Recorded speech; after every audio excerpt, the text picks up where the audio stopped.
Hello everyone, my name is Priyanka and I welcome you all to my session.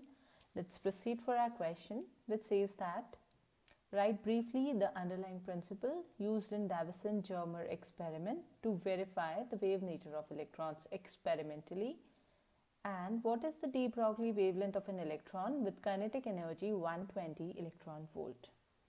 So in this experiment, that is Davison-Germer experiment, a fine beam of accelerated electrons obtained from the electron gun was made to fall normally on the surface of the crystal, that is nickel crystal. The incident electrons were scattered in different directions by the atom of the crystal. So it was something like this was the nickel crystal, those were the atoms arranged, and then the electron from the electron gun was made to fall on the crystals and the electrons were scattered in different directions, which was given by phi, and it was noted by a detector. So here the electron beam showed the diffraction effect. It shows the wave nature of electrons because only the waves can exhibit diffraction effect. So this contributes to the first part of this question. Now let's go for the second part, which says that what is the de Broglie wavelength of an electron with kinetic energy 120 electron volt. So here we are given E, which is 120 electron volt. So first we have to convert it into the standard unit, that is joules. So how we can do is that we are just going to multiply it by 1.6 into 10 to the power minus 19. So it's going to be in joules now. So the relationship between the de Broglie wavelength lambda and the energy is given by h upon under root of 2m_e, where h is the Planck's constant and m is the mass of an electron.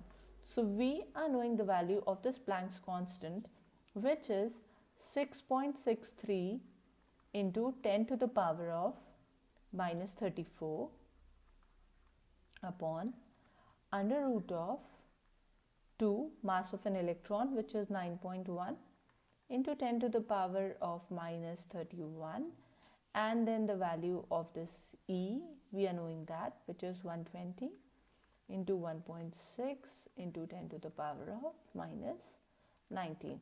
So we're going to solve it fully now. So for 6.63, the numerator remains the same, 10 to the power minus 34 upon under root of 3456 into 10 to the power of minus 50. So solving it further, 6.63 upon 58.787 into 10 to the power of minus 25, and in the numerator it was 10 to the power of minus 34. So dividing it, we're going to get it as 0.11 into 10 to the power of minus 34 plus 25.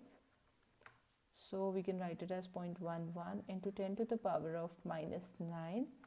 Further in standard way, we can write it as 1.1 into 10 to the power of minus 10. So it's lambda, so the unit is going to be meters. So thank you so much for your time. Have a good day. Bye-bye.